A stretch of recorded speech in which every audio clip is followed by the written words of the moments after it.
Welcome. So this video purpose is to just highlight and share a little bit of documentation and experiences from getting baptized here in Santa Rosa de Cabal. I thought it was very adequate to name a title of the time and reflection I took to write, to do writing process throughout this from Alaska, because I'm from Alaska originally, to Santa Rosa de Cabal, Colombia, my baptism experience in a new culture.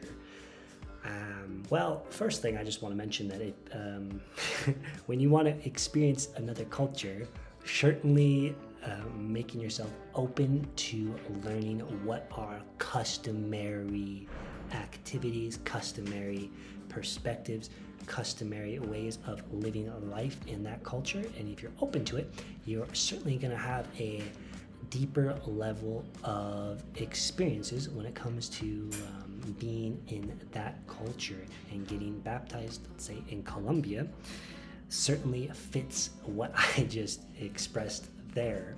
So where I got baptized is right here on the map, Santa Rosa de Cabal, just outside Pareda. We in Colombia, just do like an even bigger zoom out. So Pareda is in the departamento of Risaralda, and Santa Rosa is like a 20-minute, 30-minute drive depending on traffic outside Pareda. It's like a little small suburb. And we live kind of roughly in this area, but the church that we go to is called Parroquia. Never say that word at all, but it's Parroquia Santa Maria del Monte Carmelo.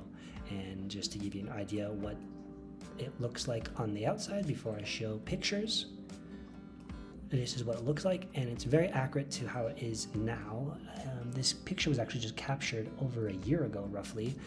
I know there's still graffiti on the outside, and the father of this church is actually doing a concept, what he calls 50-50 raffle, where people put in just money, and once the money's been collected, they split the total money for a winner. And that winner gets 50% of the draw, and the rest of the money goes to painting this church. And then I'm just going to show you some more pictures of what this church looks like from the inside, and then share pictures of my baptism so you get an idea. And funny enough, when we went to church today, the Colombian flag was there because today is Corpus Christi, if I'm saying that correctly. But yeah, I don't even think they'll have, I don't know, I'm curious if they have a picture of, this is from 2018, so it might not be the current padre or father at this church. That kind of looks like, nope, that's a different guy.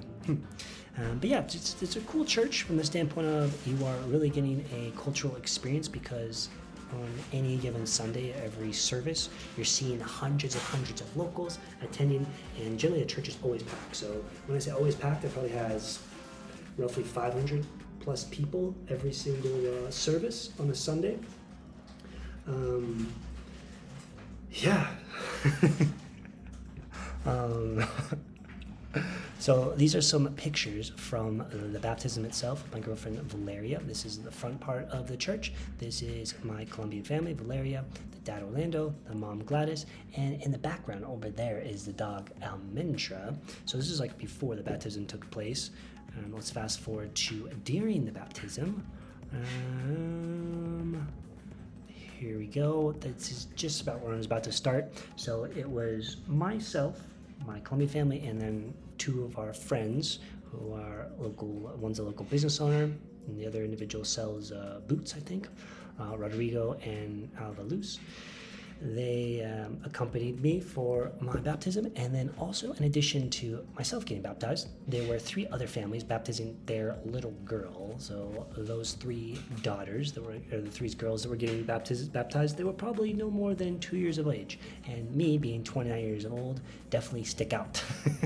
Because most people here, when they get baptized, they're getting baptized within the first couple months, generally, of being born. It's like a customary tradition in the Catholic Church in Colombia. Because after all, roughly over 70% of the people are Catholic in Colombia, and that number certainly holds when you look at other Latin American countries.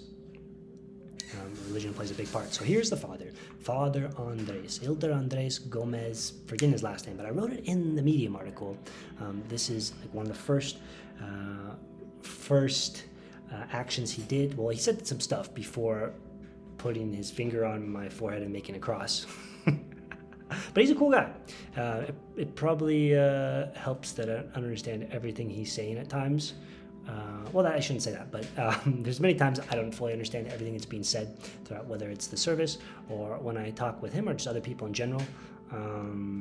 But I definitely grasped a good amount what was being said throughout the service, the baptism service. This was right after, I think, or yeah, I think this was right after, or maybe no, this was right before.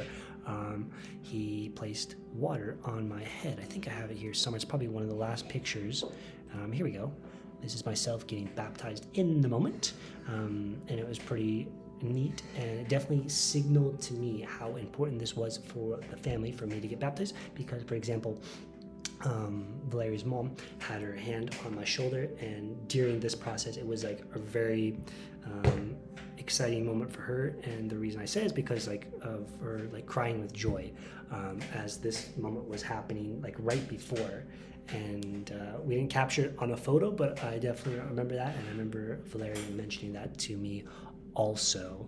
But yeah, just a very interesting and enlightening experience to have. At no point in my life did I ever think this was going to happen. It's not like I even had a goal or wanted to do this up until it was asked if it was something I'd be interested in doing back in like early February. And then upon me saying yes, it started this whole wheels in motion to where flash forward like 5-6 months later, I ended up getting baptized. But yeah, Father Andres is a really cool guy. You can see, just a happy family unit we have going on here in Santa Rosa de Cabal, and I am have the beliefs that it is important to be open and respectful to your loved ones and what are important to them, and supporting them in that, but also still knowing when to say no, of course. But yeah, overall, just a very enlightening experience, and I do want to share just a few more thoughts that I did highlight throughout my Medium article. My Medium article goes into more depths about like the experience and my thoughts from that. Certainly, I just want to quickly fast forward to what I learned during this process. So the first thing I learned, because we go to church every Sunday for about 5 months, and we still go to church, that our dog Amindra comes to church with us and sings certain songs during service. And what do I mean by that? There'll be a song singing during the service, and she'll be like laying on the ground, and then all of a sudden she'll just look up at you, and then she'll go, but like it's the same tune or rhyme, not rhyme, but hymn. Is it hymn? How do you say that? It's the same, I guess, frequency as the music. And a lot of times people around us will always look and they think like there's an angel like watching over us with a Mindra. It's funny to watch. And it's also, it says a lot about Colombia, how they love dogs so much that you can just bring your dog into church as long as like the dog's well behaved, and the dog can be with you during the service. So that's another plus about Colombia. Very dog friendly. Here we go. Another one. One can accomplish tasks by staying focused on the bigger picture, drawing attention to your breath, and knowing that it's good to be uncomfortable and also comfortable not knowing. I would summarize this as this experience helped me with becoming even more mindful than what I was before, and knowing that during many moments of me not understanding what exactly was going on, where do I find and give meaning to the situation in a empowering and valuable manner? Because after all, living abroad, but certainly living in, let's just say, Latin America or Colombia, you need to have patience. From my experience, and also many times just doing like research and listening to others in a similar situation that have certainly been living multiple decades here in Latin America, they'll say the same exact thing. You need to have patience, because it's a different type of culture, a different type of society than one might be used to, depending on where you are from in the world. Next one, how religion is of astounding overall importance in Colombian society, but most of the time you're not having conversations about it throughout the day-to-day, at least in my experience. And maybe that's just because of my level of Spanish, to be honest with you, but still, it's not like playing a part predominantly in the conversations I have on a day-to-day basis. And this is healthy in our family relationship as we spend most of the time together going for long walks, eating all of our meals together. I generally practice desayuno, where I do not eat breakfast normally, because I like to have more like an intermittent fasting, but nonetheless, we always have our lunch and dinners together as a family, and for that we always just talk about stuff, but we're always like present. None of us have our phones, and we just eat meals together at the dinner table without any electronics, other than we occasionally play like salsa music, or I will play like French music or Italian music for the family, depending on what we're eating. But yeah, just being in the moment, really enjoy that. And last aspect I want to highlight is the amount of commitment specific individuals make to a belief, and how this becomes their one thing in life. So I'm referring to the process for individuals that want to become a father in the Catholic Church.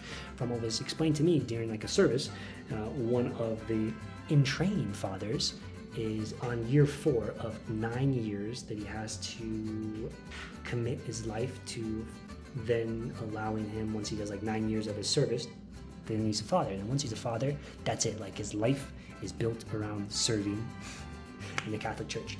So I'm just highlighting that because it showcases the endless iterations of how humans can live their lives, and there isn't one life belief or perspective that is right for every individual, in my belief. And then going forward, now that I'm baptized,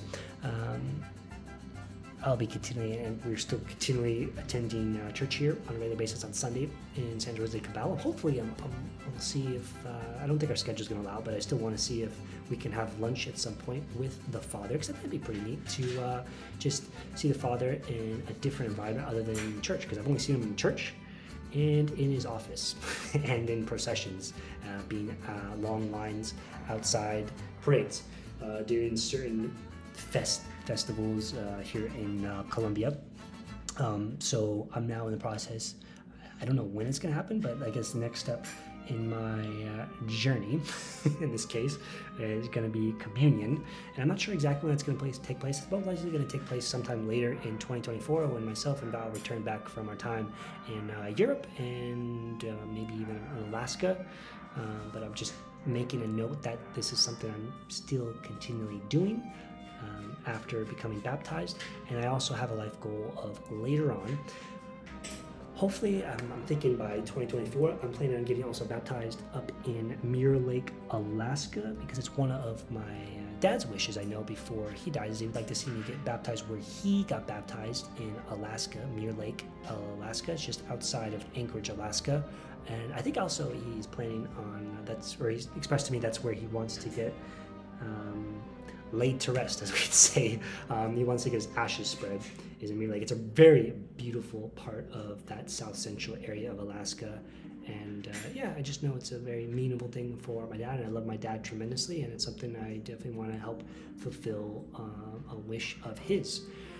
So yeah, that's just a little bit about baptism process. I recommend if you want to know a little more about it, check out my Medium article. I definitely highlight more of the process that went into that and just more of my perspective.